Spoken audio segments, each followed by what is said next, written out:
Hi, this is Mia. This is a check-in video on Saturday. I've survived until 5 o'clock and I'm able to make a video right now. It is now sunny. There was a storm that blew through and it lifted pretty fast. I'm actually surprised this happened a couple weeks ago, but there was a lot more destruction. This time it was water. I don't think there was much wind really, and I believe it's over. I didn't even look at the forecast. I thought it was supposed to thunder all day, thunderstorm. My tongue is burning. I've been eating salty stuff, so I gotta stop eating salt today. Just eat a little fruit, and it could be this vitamin C in the fruit too. I went to the dentist. I had this cavity removed. I don't even want to open my mouth. My tongue and everything is bothering me. I had got onto so people across the country are taking down political statues, and people are getting mad that you're leaving, Harriet Tubman, or you're leaving like black leaders and stuff and Union things, and you're getting rid of Confederate flags and trying to remove all I can think of is when the people say, "What? That's our history." And to walk, a guy said that I should say this too. You're walking into a school with the name of a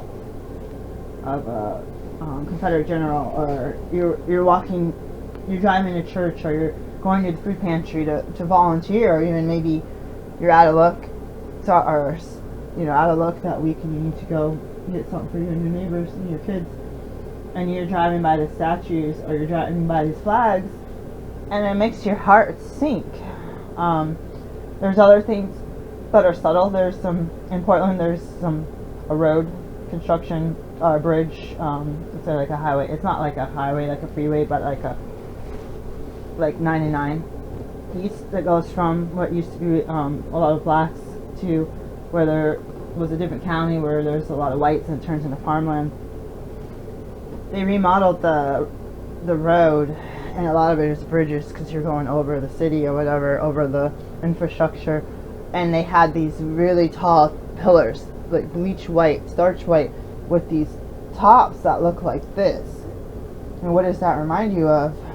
These big white whoosh, with this point. Oh my god, I started shaking the first time I drove on there. I didn't want to tell my kids about it. I want to tell my kids don't drive, like if my kids are in the car, to drive all the way. It looks like the KKK, because there's a line from 99 East Martin Luther King Jr. Boulevard, and then Burnside, and then you get into Southeast instead of Northeast. Northeast had like what happened to Katrina, had a black neighborhood, the Vanport neighborhood, and they let it flood, and the blacks were displaced, and so that was the first gentrification many years ago. And the hospitals and stuff bought up the land, so these people weren't able to rebuild. They got pushed out, and they moved outside of that land. So right now there's some big hospitals, actually, like the hospital. We did some births there. My son had surgery, survived, so I like it. Knock on wood. So they're midwives. When I was delivering or attending births, I couldn't deliver in the hospital. When I was attending out of hospital births, we transport 20% of the time. Yeah, I liked the team that was there at the time. And they pushed blacks into North Portland near MLK Boulevard. There's black hair care products. There's some soul food, like different establishments. I don't go out a lot, and you can tell that I don't get black hair care products. I should, but it ends up being no, thumbtack fell down. 2 of them. That's bothering me. Let me make sure I don't step on them. It ends up being gentrification. So I had a treatment counselor, and I was living in the side of town in the northeast, because the housing was cheaper for the housing programs, for the Section 8 low-income housing. The land, I assumed the land was cheaper, but it was over here in the West Hills or the Southwest Hills. Even if it's in the city limits, it's more suburban to get to Beaverton. So my kids and I started over here after we left my ex, and we ended up with our schools and having to move to the east side to different parts of the Northeast and North Portland, and we maintained our commute. So I remember the treatment counselor saying, I don't know why they're building a New Seasons. So it's like the health food store. I don't know why they're building a New Seasons in that neighborhood. It's not going to work out. And I remember talking to some gay white women or something like, oh yeah, we just bought a house there. It's a great neighborhood. And you think like, oh, you see a few black people at the bus stop. You see a couple black people with their cars all decked out, whatever, iridescent paint and giant wheels or whatever. And then it's like, you drive up and down the neighborhood, it's Portland, it's still going to be a lot of whites. There's a lot of people on drugs, like tweakers that are not black.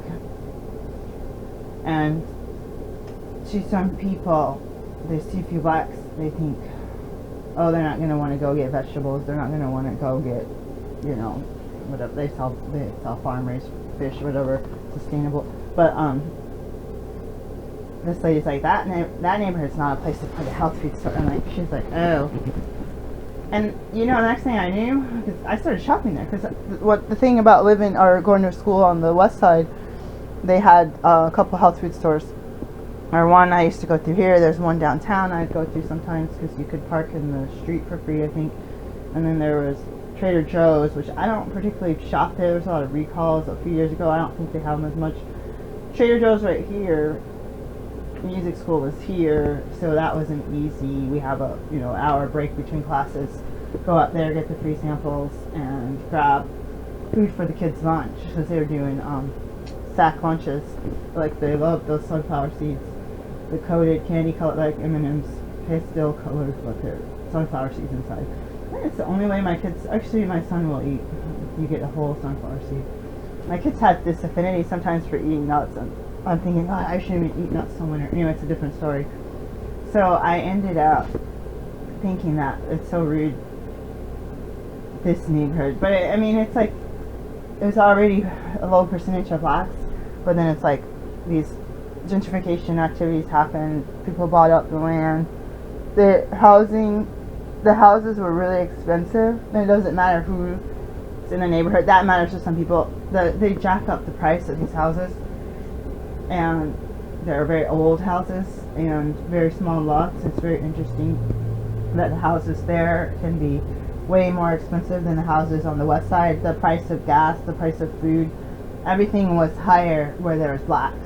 So it's like they put up the price of gas 35 cents a gallon, or even $1 a gallon for Pete's sake. It's like you go downtown, sometimes you expect that because it's the only gas station. Like I've only gone, I only know of one. There's like a drive-through taxi cab gas station downtown. I was scared to go through. It says open to the public, but you just see yellow cabs. You probably see Ubers and stuff now. Back then you'd see cabs and radio cabs, the checker color ones, and you're like, are you sure I can like shop there? Because I have to drive through. It'll be hard to just pull away. I'm in a line. But it just sucks when they do statistics where they do like secret shopper kind of thing, that they do studies, and they have black people, they're gonna go say, oh, this house is for sale, here's your realtor. The black couple is going to be quoted this price, the white couple is going to be quoted this price, or white or black, doesn't matter if it's a couple individual. As a black female with 2 kids, I couldn't even barely get a quote on a house, and I would have done so much better off, even after replace the plumbing, the roof, the electricity, the yard, a soggy bathroom, anything would have been way cheaper than living in public housing like we do. It is horribly high priced. I can't even tell you how sickening it is, which is another thing. No matter your skin color, the high price of, I mean, yeah, I could have sat there and opened my legs and had 10 kids, married or unmarried, and have free rent and have $1,000. People say you can't get more than $1,000 in free students. Like, someone had like 4 or 5 kids and they were working, and it's like, I don't know, maybe you got the maximum. You guys keep saying you got the maximum, but I also knew some immigrants that got like double food stamps, and they had these different programs, and they got money lent to certain people to get to immigrate here and to go to school and to get set up, and they got some like loans for their families, plane tickets. Like, there's a lot different programs that I do not qualify. I'm not mad about it, but I don't like when Americans say you're wrong that nobody's getting up. But when the foreigners say that I was wrong, because, or we weren't eligible. They had 2 adults, one working, one able to work, and 1 child, and they were getting food stamps. And this person made twice as much and had a full-time job at the same place, make like twice as much for hours I did. I was working only half as many hours part-time with half as much pay, and I was denied food stamps. And I was one adult with 2 children under 16, and I'm like, how does that work? Like, that person told me I'm a liar. But the price of house, if you go to buy a car, they're gonna charge black people more. They did this study. I already said you go into the stores, there's food deserts. You go into the Safeway and the Hood area, and there's gonna be, like, we'd go once in a while, and you see a lot of clean food. You see a lot of produce. You see a lot of bananas and obvious things, but there's going to be certain things that are just moldy and wilted, and the price is jacked up. Like on this side of town, the so-called nice side of town, where they call it, it's like the demographics there. They're gonna say, oh, this black part of town is trash.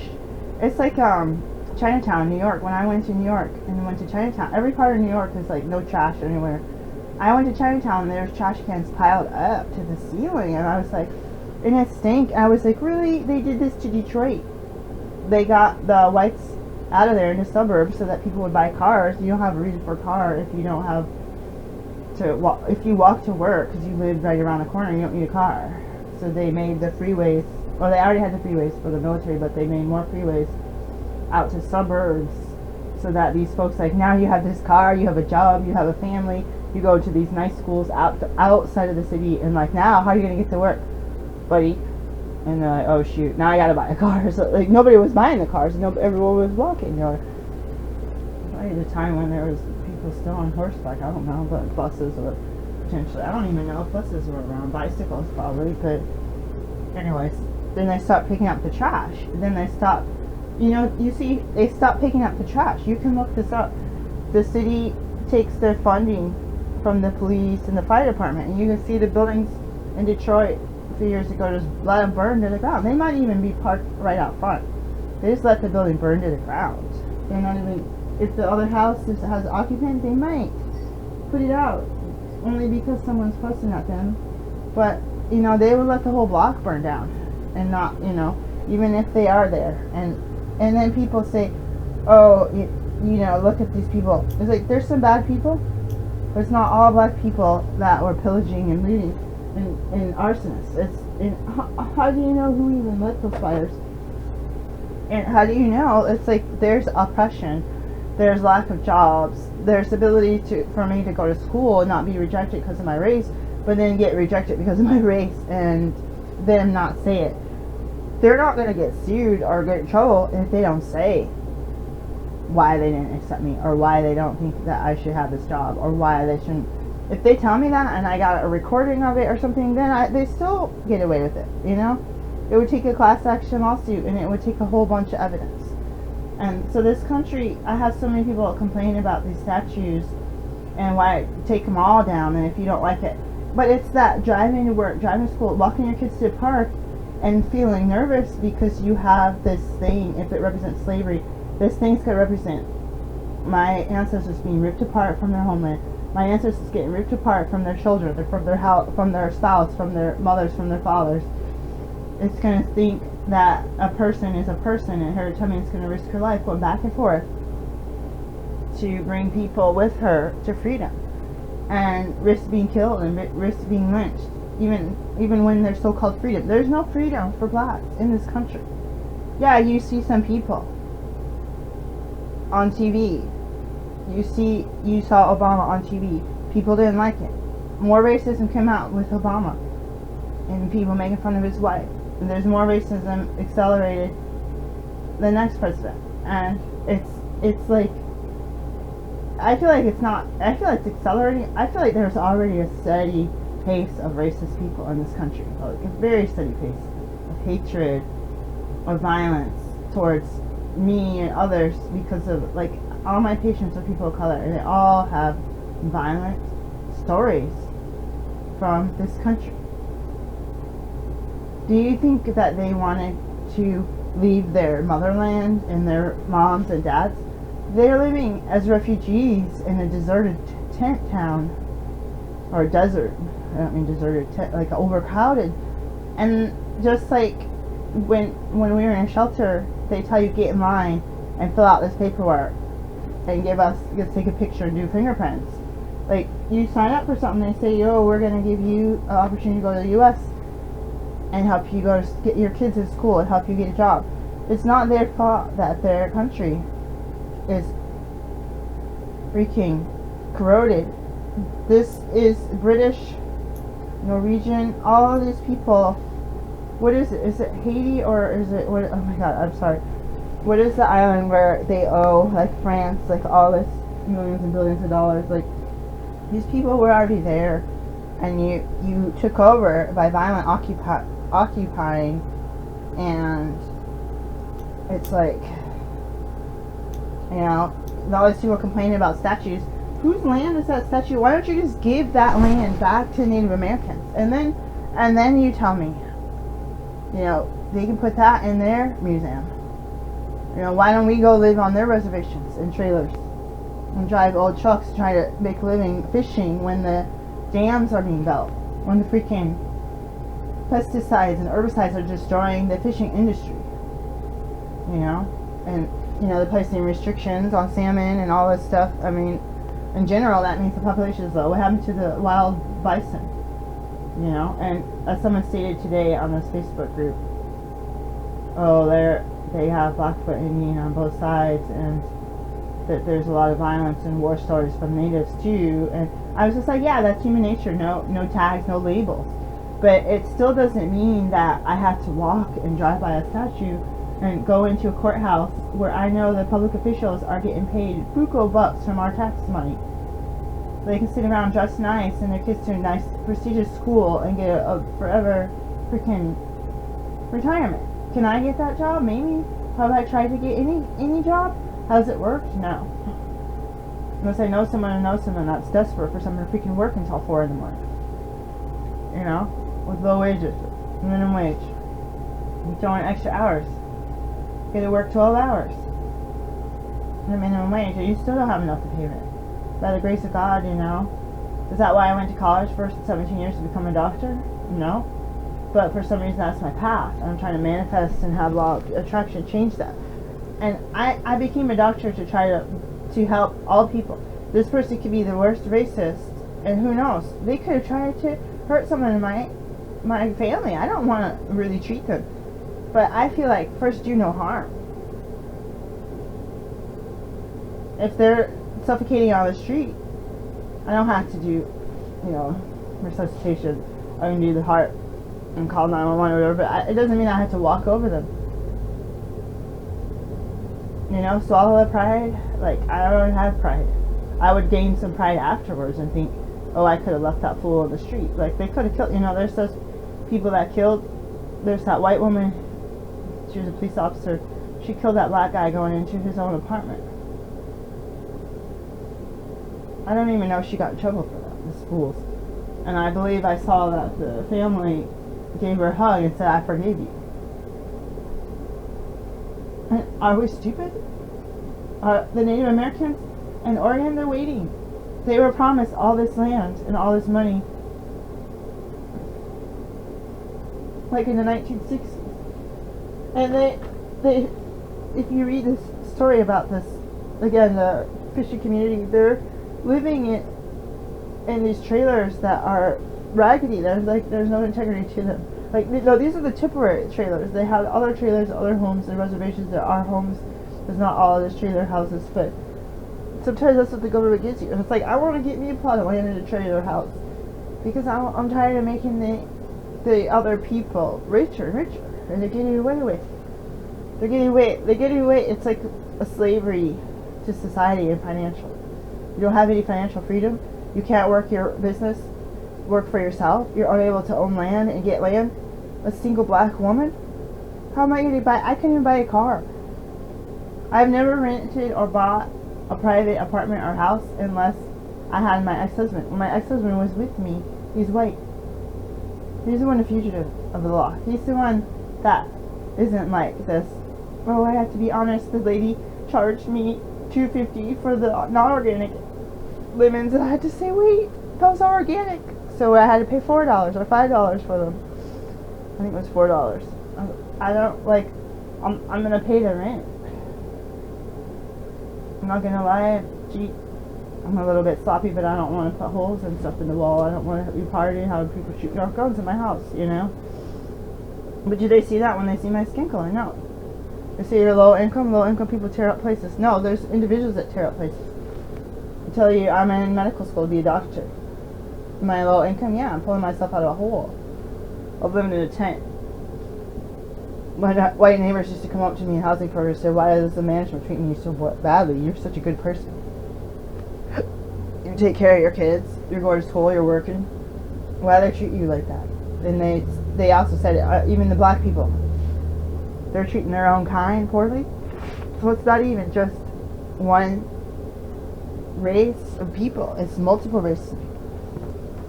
Not just two races of people that have criticized, yell at me. I have some Asian Americans, immigrants, yelling at me. I said, listen, I didn't do anything with you. I want to be your friend. I don't know why you're talking to me like that. We're just work together. I'm trying to be cordial. You're new. I'm teaching you how this job, like how to use the equipment, trying to navigate our breaks and stuff. These people, I say, my parents lived over in Thailand during the Vietnam War. Like this stuff that we have in the house and Buddha and pictures on the wall and the writing I can't read. And a few days later, a few days later, this lady said, you know what, like you're safe with me, like you're like family. You're Asian. And it's like she was like, you're not, but what are you going to get stereotypes, especially if you're immigrating from far, far away? What kind of stereotype are you going to get about the U.S.? What kind of stereotype are you going to get if you live in a cluster neighborhood where there's a lot of people from the same country and they're not seeing black people, they're seeing the news, they're seeing biased reports, they're seeing, this is a common one. If it's a black guy and he did something wrong, or a woman or a Hispanic, they're gonna, for the woman, or man or woman, they're gonna put in a big picture. They're filthiest. They woke up in the middle of the night and was in the middle of getting their hair done. Oh my God, picture. The white person, if they have like a snaggle tooth or something, they might put a picture and say, yeah, these type of people. But they're not going to put some guy wear a suit and tie up on the news. Unless he's famous, then they're going to be like, ooh, this is going to get a lot of views. Like, I'm not getting newspaper, emergency reports. If they're Hispanic, they're going to put all of that, the name, the middle name, and the two last names, hyphenated last name. Oh. So you automatically, I feel it. You automatically scroll through, like, pdxinfo.net has the stories. You're going to scroll through it, and you're going to see, oh, this person's accused of this crime, sex related, and they're going to have some guy, his face like this, so you can see all their acne, and you're like, oh, I'm scared. And you're going to have that name, Hispanic name, and they're going to say, male. Sometimes, and they'll do this, gentleman, 50-something-year-old gentleman, brutally raped, two, 75-year-old women, and did this, and strangled them, and did this, and did this, and did more sexual assault, and there's not going to be, they're going to say, call them gentlemen, they're going to see this horrible crime, they're not going to have a name, they're not going to have a picture, they're not going to say, if that happens in a suburban neighborhood, they're not even going to put it on the news or in the newspaper, because that's where people flock to be away from that. And stuff happens. I live in suburban neighborhoods. This stuff was happening all around. Shootings, thefts. Was it in the newspaper? No. And there's other crimes on the other side of town. They try to make it look like the black people were a problem, and a lot of the crimes were committed by white people, but they're going to put that area of town was this gang activity, like they're gonna say suspected gang activity, or they're gonna look into you and say, you think gay, like you think the outer skirts of Portland is gonna be Hispanics? Oh no, Hispanic gay, like they put these. I'm 40-something years old. From before you're even conceived, you start hearing and seeing all these little pieces of the puzzle, and that is what fear and ignorance brings to the table. Now, people are going to say this guy that was just shot in the back with his boys in the back seat had a potential criminal history, and he's innocent until proven guilty, first of all. Second of all, I don't know if he had a knife. I don't know if he had a gun. I don't know what they said about the taser. I don't know about them grabbing his shirt and shooting him in the back.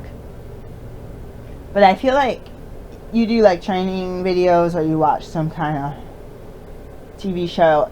I'm not a police officer, so I can't tell you. And they're going to do this thing where they're going to say, what was that one? Was it Criminal Minds? I don't remember what it was. It's like they have the room where you go into and the cardboard images pop up. And you're going to have like 3 bad guys. And you're going to draw your weapon. And the thing turns around or pops across the room and you shoot that. And then you shoot another one. You shoot another one. And then someone else pops up. And it's like a little girl carrying a kitten. Like, it's like, when you see the cardboard ones, is it just a guy standing there? Then you don't shoot. Is it just a guy? Is it a guy who pulls his weapon and is pointing it at you? Then you have to make a decision. You don't have to shoot. You don't have to shoot him in the heart. Is somebody pulling a gun out of their sock and running up to somebody? Maybe. What are you going to do? Do you have a taser? I mean, for Pete's sake, do you have pepper spray? Like, can you knee him in the knee and make him fall down and grab the knife? Like, you know, they teach military people martial arts. Do you do the Aikido moves when a knife is very toxic, very lethal. A gun is very, very lethal. It's hard to get like the Matrix, hard to hide from that bullet. But when you take Aikido and someone's grabbing a knife or coming after you with a sword or something, and you do the thing and you do the wrist thing and you bend their arm around the back and the weapon falls. Now, I'm not saying I'm not a police officer. I'm not even saying that that's an option, because who else is around? And when you go up to someone like that, you do have a risk of getting cut that you may not live to talk about, you know. So I can understand. I'm not against the police. I just think of these trainings that, you know, I can't base it off media and video games, you know. But I think about, when is that split-second decision between, is this a threat or not? And is somebody reaching, you know, and you see the video of the guy is running the car, kids in the car, I don't know what he's thinking. We don't know until he says. Any color, any person, you know that the police are armed. And you know that there's a lot of shootings. And you know that, what are you going to do about it? Are you really going to say, hands up, don't shoot? Like that, you know? And that's what your parents teach you. I was born in the 70s. That's what they teach you. Yes, sir. No, sir. I got my hands on the wheel. License or registration. I'm going to go get my wallet now. Here, sir. I'm going to get my registration and insurance now. Here, sir. You see my hands? Do I have weapons? No, I have no weapons. Or if you do, if you have a concealed carry, then you need to allow them to remove it. I don't know what you have to do. It depends where you are. It depends if you had a concealed carry or a regular carrier. You could be back coming from hunting or something in a truck, where you don't have anything, and you have everything in the cab or whatever. And some people have the concealed carry permit. The black males, I heard some, you know, I need to remove. I do have a weapon, sir. You know, I will. I do have consent to carry, you know, and they might have to pull it off them, you know. And so I'm not saying that it was necessarily wrong for the guys to not do what our mamas told us, and to put, and our mamas and our daddies told us to put our hands on the steering wheel, you know, look straight ahead, do not make any sudden movements, you know, do not get riled up, you know. But unfortunately, when you have a right to be a citizen and someone's chasing after you, and you got news reports of people impersonating police officers and National Guard and plain clothes and minivans pulling up and abducting people, then you also get this paranoia. Like, there's people that are being shot that have severe social anxiety, and they're walking to the store, and the cops are, you know, coming up to me, get on the ground now, and there's people that have literal panic attacks, and they can't breathe. No one's touching them yet, and they can't breathe. You know, there's people that have autism that don't look like any type of diagnosis that they have. You know, there's people, the severe social disorder, anxiety, panic disorders, all of that. So back to the statues. I have not been protesting to get rid of statues, but I don't like the people that are making fun of them, calling them names, telling them, like, saying all this, like, racist stuff.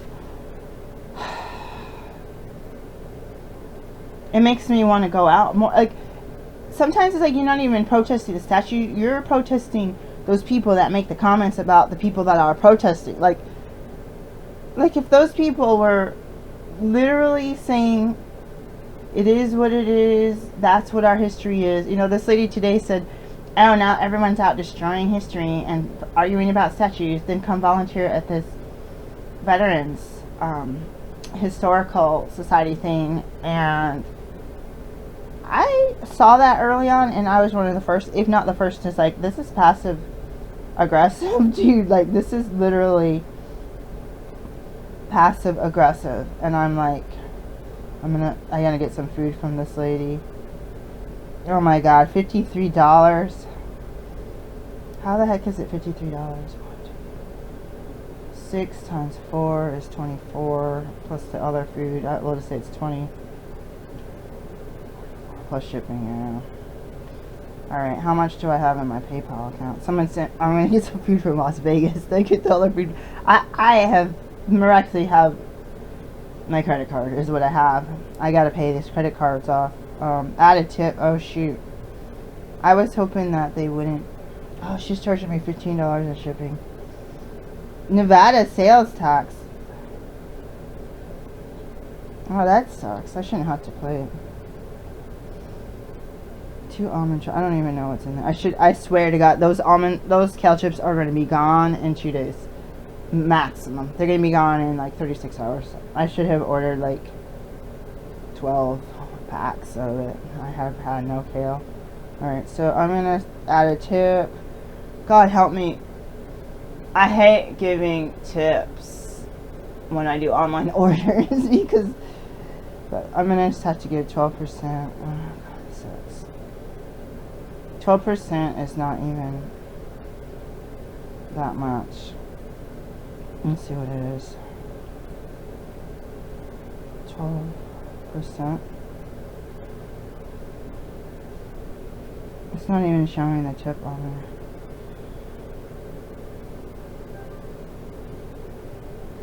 $10 seems so low. 12% seems. Let's get the calculator. No, it's gonna. Am I even recording? 12%. Okay, if it was $100, 12% would be $12. 15% would be $15. I'm gonna do 15%. Stupid. It doesn't even show that on there. 2 people were emailing back and forth for a week about some dry kale in Las Vegas. 4 packs is not. It's gonna be like a treat. Oh, I gotta drink some raw juice. I'm gonna have to do that while I'm on the phone or while I'm with you guys, because I need a accountability partner. I have some detox diet tea here, or diet slim. I think it's Gaia. Yeah. I don't see the tip going on there. I don't even know where this money's coming out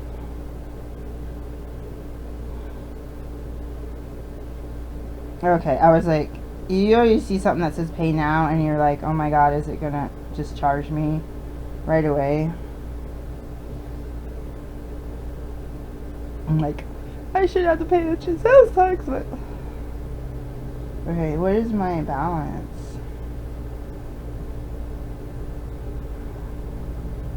This is gonna be like $75. Oh, $61.80. Pay overtime. I don't know. I actually use some different. Oh my god.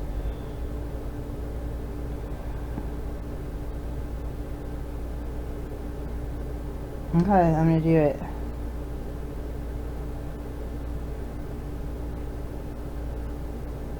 It's a black-owned, female-owned business, and I didn't know it until I was playing around with a website.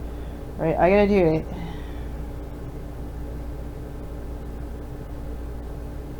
So I want my food. Monday is not gonna get. Should do priority mail. Let's get it out while the post office is still running. And amount due. She's gonna have PayPal fees too, so that's another good reason to pay everything. Alright. Oh, I wanted to collab with this lady.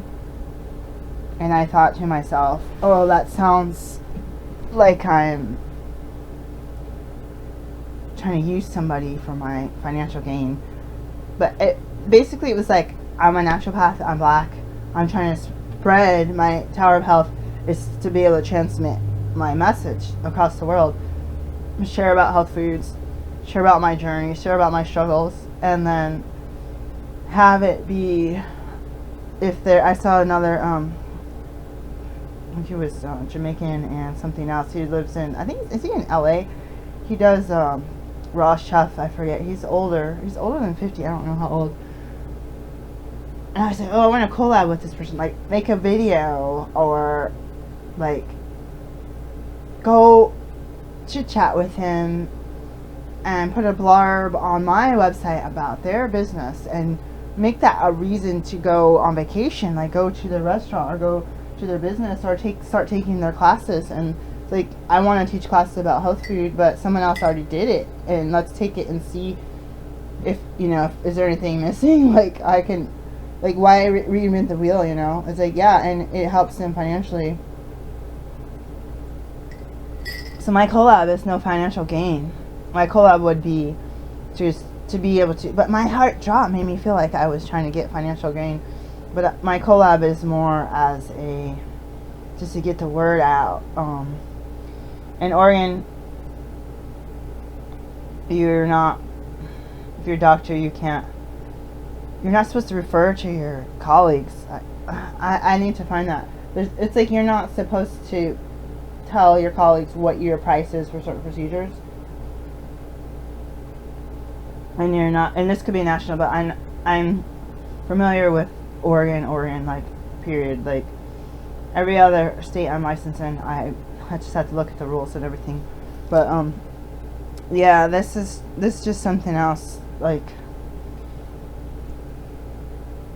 I don't want to go stand next to somebody who's making fun of removing, statutes that promote slavery.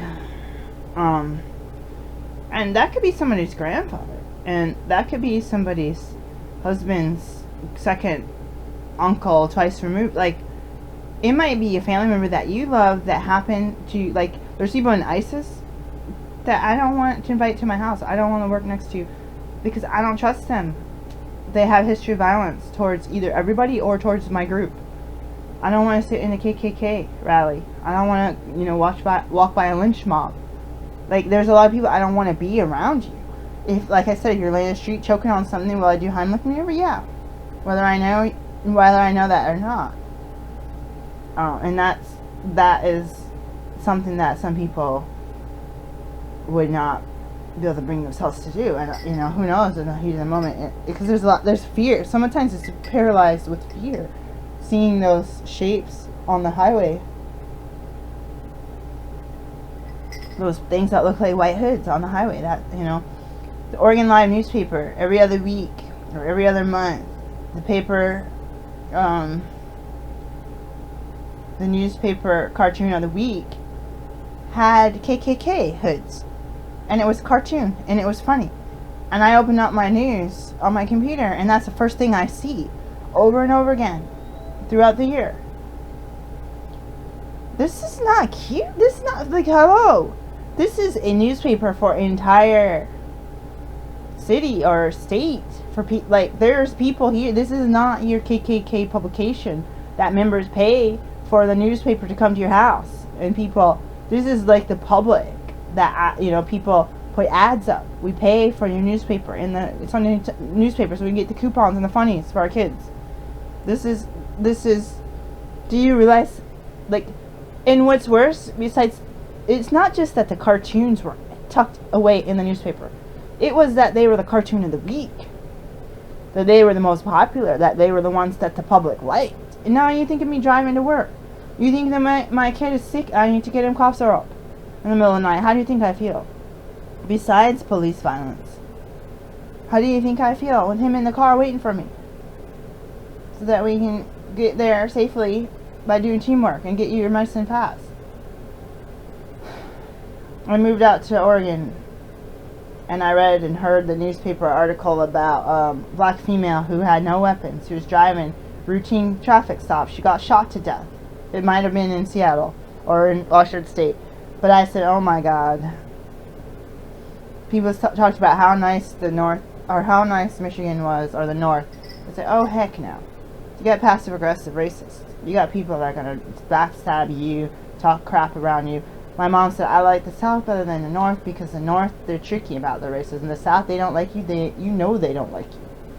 But I felt like in the South that they would do business with you. Like, you go to the antique store, you're going to do this, they're going to sell, you know, maybe they won't call you ma'am like everyone else. But up north and in Oregon, they won't even serve you. In Washington State, they won't serve me. They refuse to give me food at a restaurant. And the restaurant's full of all these people looking at us. Me and my boyfriend. Do you know how humiliating? We're driving around all day, camping, driving and getting lost in the middle of the, what is it, the forest, Olympia National Park forest. I just want some food. There's no stores. I am a raw foodist. I needed some fruit and some salad. Like, who the heck doesn't have salad? Like, the cashier, she was younger, she looked native. She said they had salad, and a white man came over and said, oh no, we don't have it. And we went to another restaurant. It was native waitresses. It was a horrible, horrible, horrible, horrible treatment. And you could see the same waitress and her boss, a white lady. You could see them. I mean, I could be wrong. I think she was a boss. I heard someone say, like, I want to thank your manager or something. Like, it's like, yeah, it could be the native people that own the restaurant. Who knows? But yeah, you never know. Sometimes people working around. We had this flamboyant guy working around us, and I found out he was one of the owners of one of these products I was demoing in the store. But I didn't know he was the owner, and I was just like, he's a black guy, and he's a salesperson, and he was like, my friend said rambunctious. I don't know if that's the right word. He was like flamboyant in a way. I was just like, oh, I'm a salesperson. I want to like kind of tackle the sales energy and that excitement and that I like my product because it's healthy. But he gave me the cold shoulder like so bad, and I was like, what the heck? You know what I mean? Like, and then I found out like a week or two later, like, oh, that's one of the owners. Like, I wasn't trying to like kiss butt or like try to be like, you know, get some money out of you or something because you're a business owner. Like, I just wanted, like, I'm paid to come here and learn about your product and sell it to people like on a regular basis. I just thought, oh, you work for the company, I want to do a good job, you know. We work with different products every week. You know about your product inside and out. I just wanted to learn. I'm not making any financial gain. I'm earning minimum wage to work the job. I am not gonna be selling stock and having my grandkids go to Yale, you know, cash pay, you know what I mean? Like, there's so many things in this world that just drive me crazy. So back to the statues, this lady's like, I don't want to stand next to somebody. I think your message is passive aggressive. Like, I usually don't speak up, and a lot of people said that, yeah, it is. And there's one black guy, an older black guy, that mentioned something to me, and it's like, I'm not about, and I kind of was like a little bit passive aggressive, like, I'm not trying to erase history. And like, you're gonna use a time machine, you can't erase history anyway. It's there, it's in books, there's documentaries, there's a whole bunch of area in the library in Easton where I can sit down and read history. Go into these parks, like, am I gonna go in to Tubman Museum or whatever and see a picture with some black man lynched hanging from a tree? Or I was reading Black Granny Midwife stuff that I had to for my doula training, and we didn't have to read black ones. She had because it was culturally competent. Most of the other, like DONA and the other doula training groups they're not diverse in their teachings, traditions, not African, not Jamaican, no Hispanic, no Rebozo. Everyone's doing Rebozo now, but all these things, these steams, and there's different herbs, and there's Asian styles that so when I read about lynch mob castration, oh, it scares somebody. It's like, I'm glad my kid is doing Web Academy. Like, you know what I mean? Like, that history is there. That history made me sick. But the pride that came out of that, you know, I used to go to church, and the word pride makes me feel like I gotta like burn in hell for the rest of my eternity. But that the author, some of the books were the authors didn't write or read, so it's an autobiography or biography written by someone else, but just an oral tradition or oral story about their life and delivering babies and all this stuff. And they kept on keeping on. They went to the houses. They had other jobs. One lady worked as a bus driver. She didn't have a phone. She couldn't afford